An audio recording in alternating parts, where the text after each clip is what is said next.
warahmatullahi wabarakatuh. Alhamdulillah alladzi bi ni'matihi tatimmu shalihat. Wassalatu wassalam ala khairil bariyah sayyidina wa maulana Muhammadin wa ala alihi wa ashabihi ajma'in. Amma ba'd. Ahibati fillah, kita sampai ke panggilan Allah yang ke-19. Subhanallah. Panggilan Allah yang ke-19 ini berada di surat An-Nisa. Bayangkan, di dalam Al-Quranul Karim ada sebuah surat khusus untuk para wanita, untuk perempuan-perempuan, agar mereka bangga bahwa Allah mengurusin urusan mereka. Allah akan memberikan keadilan kepada para wanita. Allah akan mengarahkan kepada para wanita agar tidak dimangsa oleh serigala-serigala berbaju domba atau berbulu domba. Allah sayang kepada hamba-hambanya.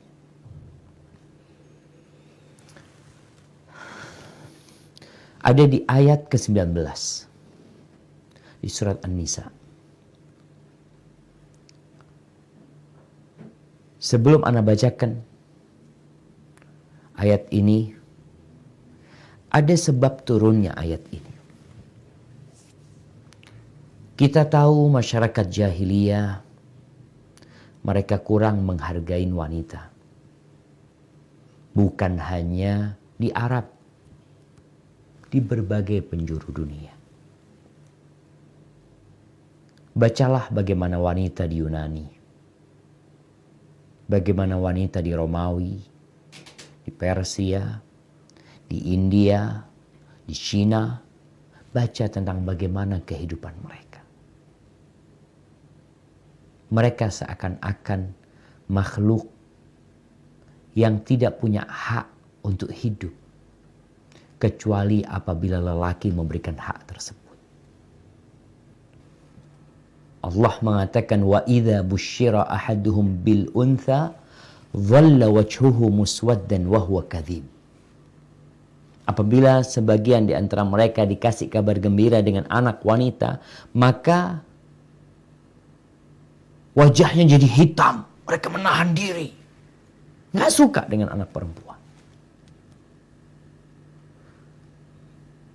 Berapa banyak anak-anak wanita yang dikubur hidup-hidup. Wa idzal mau'udatu su'ilat bi ayyi dzambin qutilat. Apabila bayi-bayi wanita dikubur hidup-hidup, karena dosa apa mereka dibunuh? Apa dosa yang mereka kerjakan?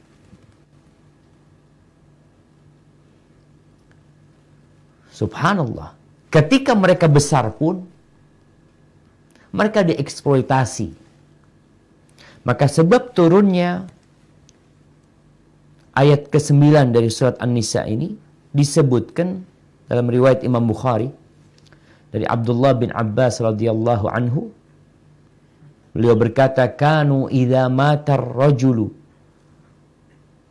an zawjatihi kana awliya'uhu haqqa bimra'atihi in sya'a ba'duhum tazawwajaha wa in sya'a zawwajaha wa in lam yasha'u lam yuzawwijuha fahum ahaqqu biha min ahliha. Dulu kalau ada seorang suami meninggal dunia, meninggalkan istri, maka keluarganya suami itu lebih berhak dengan istrinya ini daripada keluarga itu perempuan. Kalau mereka mau mereka kawinin, itu istri kakaknya, istri abangnya. Kalau mereka mau mereka kawinkan, terus maharnya dia ambil. Tapi kalau mereka nggak mau, ya udah, dibiarin aja. sampai itu perempuan punya uang bisa bayar, menebus diri mereka. Maka kita akan baca nih, bagaimana Islam memuliakan wanita. Qur'annya dibuka, kita lihat di ayat 19 surah Ali Imran. Allah mengatakan, A'udzubillahi minasyaitonir rajim.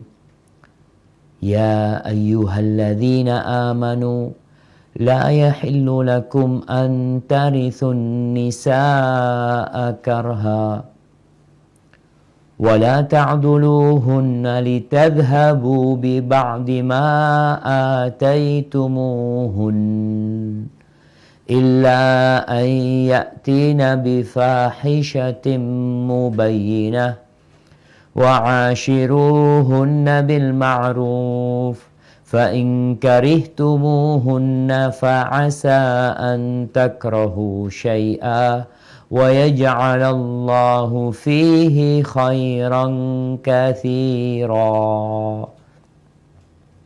Yang artinya, wahai orang-orang beriman, tidak halal bagi kamu mewarisi perempuan dengan jalan paksa.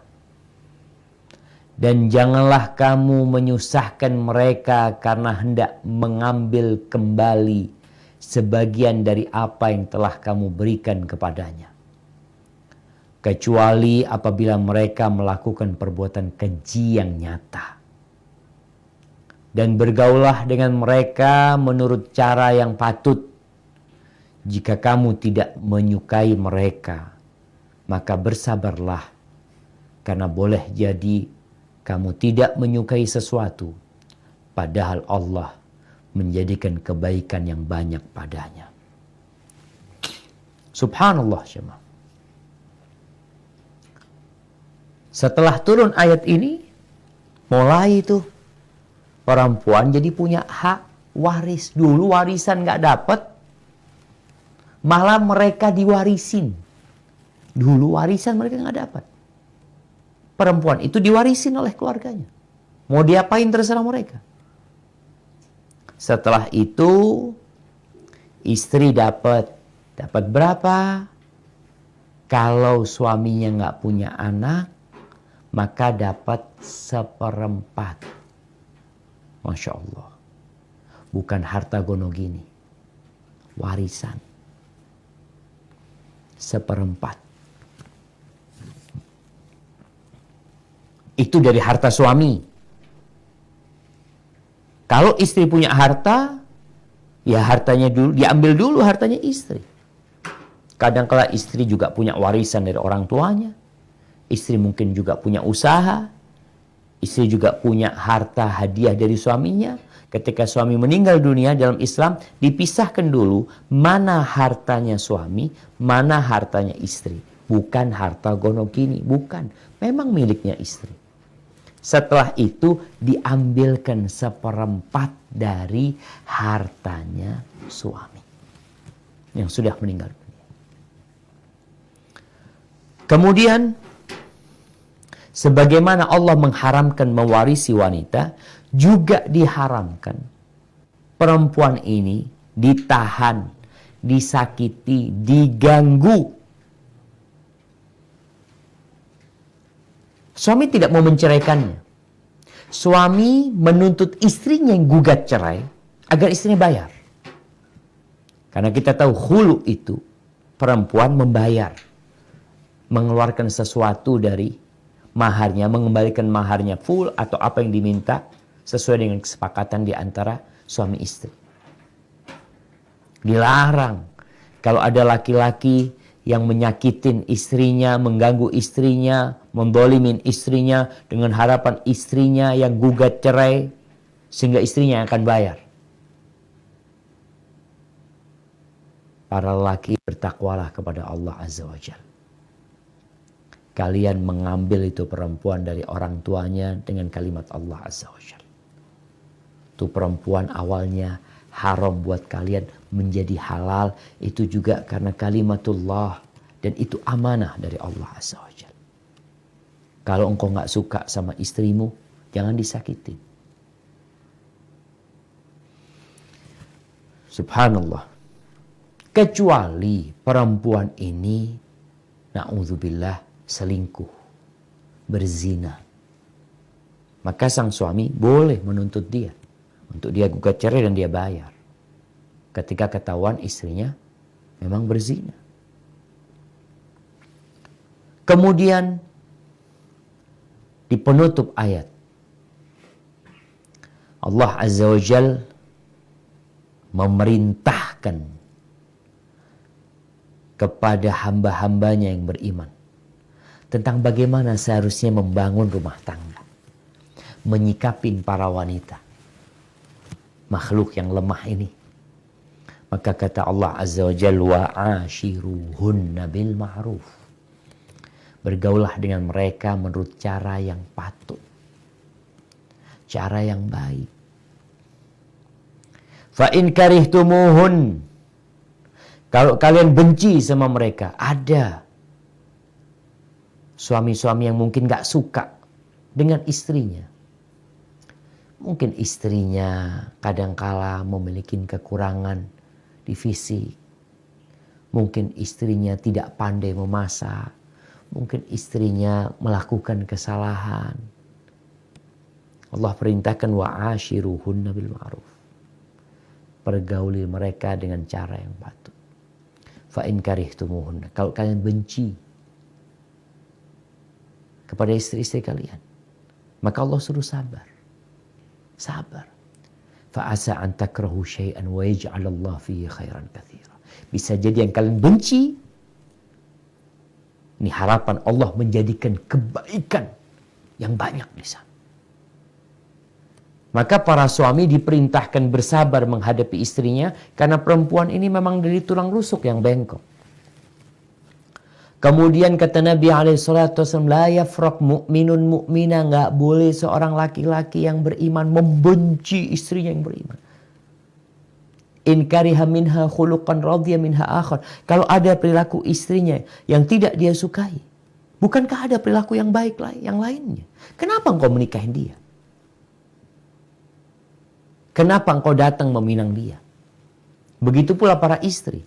Lihatlah kepada kelebihan suaminya. Kita nih semua kurang lebih. Banyak kurangnya, lebihnya dikit. Tapi kalau kita melihat kepada kelebihan, ya insya Allah kurangnya itu jadi hilang.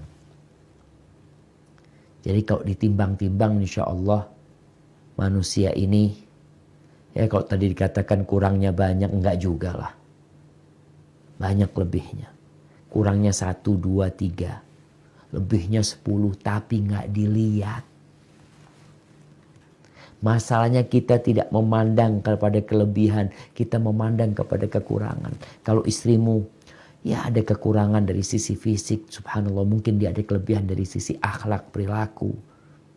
Dia baik sama anak-anakmu. Mendidik anak-anakmu. Ahibati fillah. Saatnya kita menghargai wanita. Saatnya sebuah bangsa yang mulia tidak mengeksploitasi wanita. Biarkan wanita-wanita itu di rumah. Suruh yang laki bekerja. Ajarin yang laki bertanggung jawab. Kenapa? Jangan sampai perempuan itu disuruh bekerja di rumah, ngurusin anak, ngurusin suami, ngurusin rumah tangga, terus disuruh cari duit lagi. Hargain wanita. Tidak ada agama yang menghargai wanita seperti Islam. Tapi kadang-kala engkau sudah Islamophobia. Pelajarin kembali bagaimana agama ini memuliakan wanita. Salah satunya di ayat 19 di surat An-Nisa. InsyaAllah kita akan lanjutkan panggilan Allah yang ke-20 pada perjumpaan yang akan datang. Barakallahu fikum. Wassalamualaikum